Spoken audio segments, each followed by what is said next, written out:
we're on now. Yeah, we're on. So Hello. don't say anything nasty, but Oh yeah, no. I don't have a sailor's mouth anymore. yeah, that's all right. Good morning. Yeah, good morning. How are you this morning? Good. Yeah. A lot better than I've been in the past. Yeah. So this is where you live, Yep. and that little shed over there is where you sleep at night. That's right. And you're paying how much a month? Well, that's kind of tricky because when I was not having a house living at Key Bank, I worked for this Brazilian guy, Marcos, and I helped him on a buy, fix, and flip while I was living homeless.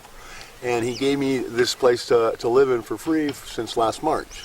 So I'll have I had 10 months of rent paid. And then I worked for him on a different project until now. And I want to try and change into being a farmer. Because, without needing a driver's license, needing a driver's license is what kept me homeless a lot of different times over about 32 years. Kept me from raising my kids. And this is the first time I've not needed a car. And, $300 is a lot, but I offered that to him. And I could pay him at the end of the harvest. In spring, when I harvest my wormwood and lemon balm, I'll be selling those plants and just giving him a portion of that. So it works out to about $300 a month, but I have a spot to actually, provide 1 year of not needing a car and actually finishing, my obligations with child support and getting back to starting to be able to be a dad. My kids think I'm some deadbeat dad that just was kicking his heels up, and it really has been displayed differently from my end of the bargain. Okay. So, how many years accumulated of homelessness have you experienced? About every 9 to 14 months, I got a driving unsuspended for 30 years. After about, it was about 4 years, I wanted to have a family and tried with four or five different times. And before I knew it, I had three and four child supports. And then in '93, I did a high water diving accident to where I ruined my left shoulder. This part of my hand was numb for over a year. It took me a year to learn how to tie my shoes again. And my career has been in the dumps ever since. But I have, about 2.5 years ago, I got a child support bill from my daughter's child support. It was down to, from $30,000, it was down to $75 left to pay. And then I went up to Washington and gave my second boy bought a house, so I took him a truck and all my stuff I was playing with, some distilling equipment and some solar panels, and just basically, I gave him about $9,000 worth of stuff. I never gave any of my kids anything, and I was able to do that. I still owe about $9,000 there, and I have arrears on 2 other children. So, getting back to the question, it's been about 32 years of getting out of jail and needing to get a truck or a car and a house and an apartment and a job, and being on parole or probation for the driving unsuspended since 18. I mean, before I knew it, it was 4 years into it, I had 3 child supports, and at that time there was no internet. There was 3 child supports taking 25% each. There was no 80% of the people in the deadbeat dad category went into crime.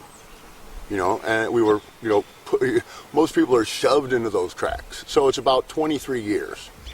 20, on and off since about 14 I hit the streets on my own, so I've been on the streets before that, and then, about 23 and 26 I hurt my shoulder, and it's been this one, it's like homeless ever since. The shoulder thing, it's been really tough, and this guy gave me a chance to not be on the streets and be a farmer. And how now, old are you now? I'm going to be 53 in March. Okay. So how have you been affected by your exposure to homelessness? I'm not very picky about where I sleep. I can sleep anywhere, is one thing. But how I'm affected by it, I got robbed being a dad. But maybe I can be a grandpa. Got to take it with a grain of salt. Everybody gets tortured in some way for 30 years. They call it the grind. and the ones that don't blow their gaskets at the midlife crisis end up having something better at the stage of 50, where we all get to, the ones that do. You know, it's a stage of life. You know, they said it was gonna, you don't know the stages of life, I'm all bullshit. Or, excuse me, bull honky. It's like, yeah, you didn't know, you were a dumb kid. You know, I just got, my career got ruined, so I got shoved in there. But how I feel about as a person, there's a lot of garbage out there, and there's a lot of good that's hidden in the garbage.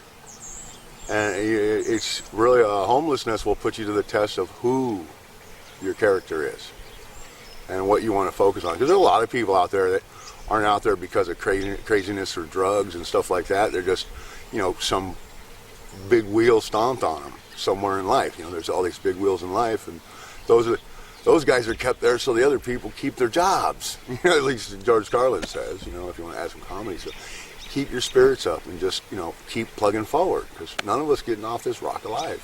Be a good dude. It's simple. So when you're homeless, how important is it for you to not be alone? That's depending on how much, what your character is. I've been alone since forever, basically, stuffed in a closet, as far as the, you know, I left home at 14, been on the streets, and in jails it's all, you know, it's who you are. You know, you're kind of alone in there, even though you're with a group of people, you know. Being on the streets, there's shades of gray. You know, what is your moxie? What's inside of you? People are robbed of what their capabilities of what they came here with, and a lot of them fall into that. And what I noticed about a lot of homelessness is there's a whole bunch of people wanting to help the homeless so much, and if the homeless wasn't there, they wouldn't have they'd be homeless then. It's like perpetuates its own self, kind of. With the interconnected, with the web now, the internet, it's a lot different than it was beforehand. But back when I was 14, it was real easy. Just going to some food shop or whatever, offer to bust the tables, or, you know, wipe the counters down or whatever, and, you know, go and talk to the manager, and see if you can get some work and get a meal. And there was a lot more people that were readily wanting to help you than it is now. I've seen in some places where there's actually an outreach to not help the homeless. I'm not going to name any cities, but I was thumbing it up here to try and get some work a few years ago, and I ran into this one city where I had a briefcase in my hand. I walked into a Safeway, and I asked the lady, "Ma'am, could I use the bathroom?" She's all, "I'm sorry, we can't have you here." I'm all, "Ma'am, it's a briefcase, not a backpack." And she's all, "Oh, I'm sorry, I thought you were one of those." And she was so blinded by the first impression appearance of what she believes and she sees in her perception, her skewed perception, that then it was okay. If we're going to judge each other differently by what they know or they don't know or what they look like, then what does that make us inside? Don't compromise yourself for someone else. And that's what homelessness, and the suffering and getting through it. You know, most Americans haven't suffered enough. They're too, I need my favorite thing. I don't care about nothing but my favorite thing. This, you know, and now, you know, everything on the internet is going to be, it's revealing. Now everybody's got a camera. Well, what about War of the Worlds in the 20s? With Alfred Hitchcock or whatever it was. You know, people were pandemonium. And I watched that media circus start to dissolve with its notions that it was pumping people with. Now it's all interconnected. You know, people don't remember, some people don't remember when there was just payphones. It took $30 to call my second boy's mom, Sherelle, from LA when I was working down there. It cost $30 for a 20-minute call. It was the $30, that was my weekend of money. That's it, 20-minute call. Now you go home and you sit there until Monday or next Friday or your next job. So, well, anyway, there you go. So, how do you manage boredom, depression, anger, panic? I curved those in the beginning. I started with speech therapy. And unbeknownst to me at the time when I was 5, I just recently, last year, I learned that I met this lady downtown. I bummed a cigarette from her, and she's all, get you a cigarette. I was like, oh, holy shit, I'm thinking in my mind, what did I fucking get myself into? I got to be nice because, I'm like, then I realized, I fell victim to that first impression thing and realized she had something wrong with her throat. Started talking to her son was in speech therapy. They cut out half his brain. And then I remembered back when I was 5 that, oh yeah, they've been cutting people's brains out because of speech therapy and they don't want to talk.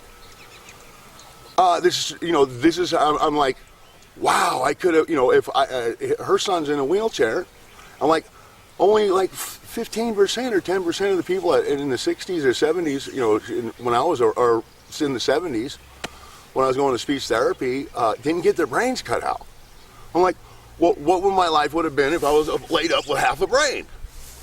Now all I really want to do is daydream, because I have a lot of daydreams, and we played games, and all the times I was locked up, you can go back in 1986 or 85 in minimum security Elmwood in Santa Clara County. They came up with a school dorm, and I applied for the school dorm. So every one of the 28 driving on suspendeds, that was 28 cars, 28 6-month sentences, 28 jobs, and for 30 years. And I went to the school dorm. It's like 4 months out of whack. That's a term, college term, and I got 14 years on that one. And then I got like 3 years of college over here at LCC, or year and a half. I'm going to go back to school, and I'm going to get in the AI program because I used it to if you use your surroundings to your advantage, instead of talking and squabbling about what we're going to do about it, then you can take action on here and now, what you can do today. Because if you're peeing on yesterday, or if you're thinking about yesterday and you're thinking about tomorrow, you're peeing on what you can do right now today. And those homeless shelters, it's the wrong way to go about it. Anyway, I kind of got lost in my track there, but I just was able to get it in the beginning and not create the things that make the anger and the hatred. When I was 10 and they tried to give me Ritalin, I remember I was in 5th grade and I had to go to the nurse at 10 o'clock, and she said, "You got to take this pill." I'm like, "No, I'm not going to." And I wait there from 10 o'clock in front of the clock. She made me sit in front of the clock to 3:30 every day for a week, and I tell her at 3:30, my mom's going to get mad if I don't come right home after school, and she'd let me leave. After about a week, I said, "Why not? I'll take the pill." And I spit it out as soon as I left her office, and I started cutting school. And I get my friend at the junior high. We pretend I was from the junior high in my little case study, and go over to the high school and just sit there in the small group dynamics and learn. Got stuck doing that for 40 years. Now I'm not homeless, and I'm bringing all of it with me. Here and now. Every time you're in the here and now, it's still the here and now. It's not like the past or the future. Those people were robbed of daydreams, and then the development that can't be taken away now on the planet. Low tech and high tech are colliding on the planet. There's quantum mechanics and quantum physics in our little hand every day now. It's on the surface of the earth. The War of the Worlds in Pandemonium is ending in about 15 years. There's going to be some serious changes. What I think AI is missing in their program is going to be developed from the 5-year-olds on their curve in their generation in about 15 years. It's the simple development that how humans learn. Is there a problem with AI right now? Okay, I want to check my battery here on my... Yes, okay. All right, we got into some deep stuff.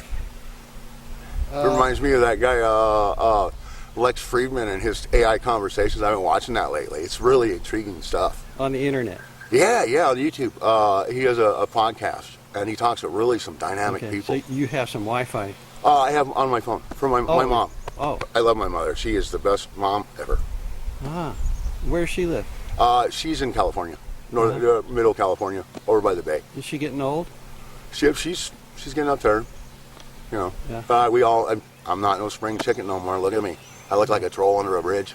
Hey, these dreads weren't on purpose. That was poverty when I was in Sutherland. 3 of them showed up. So I had my stepdaughter in San Jose braid my hair, and I let it dread out. It was really neat because she's into R&B and hip hop and stuff, and I looked to her. I looked like some rocker biker guy, and I told her, "Hey, braid my hair up like Tupac." She's all, "I never in my life thought you would want to be." You know, it gave her a kind of a check. You know what I mean? In my life, I never thought you would want that, right? Because it was a little piece of my stepdaughter for me. Great.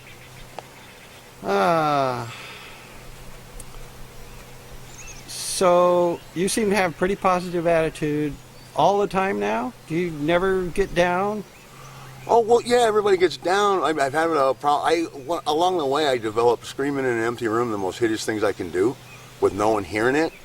And being homeless, that thing I put in motion developed along the way, the opportunity for that, for no one to hear it, was removed. We have these tools, and that's the worst thing about homelessness, because we have these tools to cope with life and our functions, and we can develop things along the way that, I remember a psychologist told me, when you feel that way, go into a room and destroy boxes. And what I was stuck in my mind is, dude, I'm not going to put the thought of destroying something as okay and forget about it in my mind. Because if I willingly do that, then maybe when when a drunk blackout, I'll be doing it. You got to train yourself to make sure, you know. So what I'm saying is, all the talk, we're screaming hideous murder things that anybody maybe heard from me, being homeless, was actually coping with the stresses of life and wanting to do it in an empty room where no one hears it. Because then I just put it in that box with not doing it towards the world or anybody, and then it's like a nested piece of energy. And it's not, it isn't that I'm going to do it when I'm mad. I do it all the time for 30 years when no one's around. So when I get to those angry places, I have a cushion to compensate it with. Now I'm way over like airplanes have their bottom ground level. If you adjust that and the plane doesn't think it, it's going to think it's 300 feet, and then there's nothing. It's going to crash. It's a state of energy, and like an equilibrium of senses. And so, but that's kind of getting alleviated because of the pressures of not being a dad for so long, not having a career, and the monotonous every 9 to 14. Dude, it wasn't like I was after the 4th driving on suspended, where they're okay, we'll give you your license next month. We've seen recurring payments, and then like 4 years in a row, I get nailed for driving on suspended, and get put 2 steps forward, 8 steps back. It's like my Groundhog Day after every 9 to 14 months. So I pushed forward at it and went ahead and induced it. And every time I was out, I'm going to actually get a pretty good retirement because, I've been working the whole time. Requirement of being on probation or parole or whatever is that you have a job and you're doing your thing in the community, and you're going to work, you're paying your bills. And I did that. Since my shoulder screwed up, I've been around all these, it's like walking through the shadow of death in a midlife crisis for 30 years. I always hit so many garbage groups. There's garbage out there. And, I can't remember the question you asked. That's all right. Let's go on. It's been a long time. All right. How difficult is it for you to locate resources? Easy. For me, it was different because I was always on probation or parole, and that gives a whole bunch of avenues that people don't understand. It's not a timeout because you were a bad person. It's supposed to be a correctional space to make you contributing to your environment. Now, the resources, I get out, I get a halfway house, I go back to work, I start labor ready. Temporary jobs is the most fluent thing in my book because it gets me to work today, labor ready today, pay today.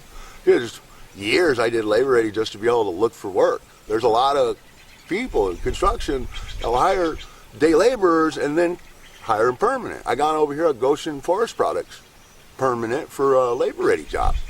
I couldn't handle running the sorter. It's like you do like about 100,000 board foot a day, and my shoulder just a month and a half later, I can't feel my hand. I can't sleep, and I have to sleep in a reclining chair, or if I lay down, they thought I was on drugs. I was falling asleep at the breaks. I'm like, dude, you don't understand. I don't have a reclining chair, and this work from construction and all this stuff, I can't. I'm sleeping an hour and a half for like 3 weeks at a time. Towards the end, because at night I wake up with my arms numb with the carpal tunnel and shit and stuff, and I got to sleep upright. I didn't have that. I'm like, dude, I'm not on drugs. I'm not getting any sleep. But I had to, and then I hurt my wrist. I didn't file a workers' comp because it's old injuries, and they were happy, and so I just I put in my 2 week, I put in my notice, and I was on light duty anyway. And so the resources out there are really good for homeless people, but the resources to actually get you from not being homeless are lacking. They'll be able to coddle you and help you with these tiny little homes in their parking lots, but these type of people, that some of the types of people will end up, oh, that's my destination. Now and they'll stay there. It should be a stepping stone to better things. Going to school and getting a whole bunch of school debt isn't the way. The technology and the development of humans that are on the planet now, anywhere in the world, is different than any other thing in human history because it's not coddled and it's the whole planet. We're being raised with the understanding of a world and not my street, my town, my city, our state, our country. It's our world. What are the gifts you hold that have not been brought fully into the world? What do you mean, the gifts that I could do? Yeah, what are your personal talents, skills, characteristics that... Oh, I'm just at the beginning, actually. It's been this non-stop revolving door since I got my first... When I got my first child support bill, I felt the weight of the bill before it was opened. And it was like, this is going to be 30 years because of how it was set up. It's like, hey, this is my career. And anyway. So my contribution is I want to make a learning farm for anybody that's homeless with an attitude to get out of being homeless. They could come and, it'd be like you go on the weekends, you go camping at the lake or whatever, right? I'll get a spot where I have, it's like when I was going to LCC, I helped them do some EPA stuff because they had at their learning garden. Backhoe came in and I did all the handwork to it for about 2 seasons. And it's a learning garden. Well, if these people had a place to go where someone didn't care if they had 2 beers at night. I mean, they're living behind a dumpster, shitting in their pants, pooping in their pants, and you're going to squabble because they're going to drink a beer? Not everybody is there because they're drinking alcohol, you know what I mean? But I want to make a learning garden where they can come and get a wage, learn something, and maybe get back to their roots as being, I found I'm a farmer. And my gift is going to be hopefully being a grandpa because I got robbed of being a dad. It's been a long time. What are the most troubling questions about poverty that you face?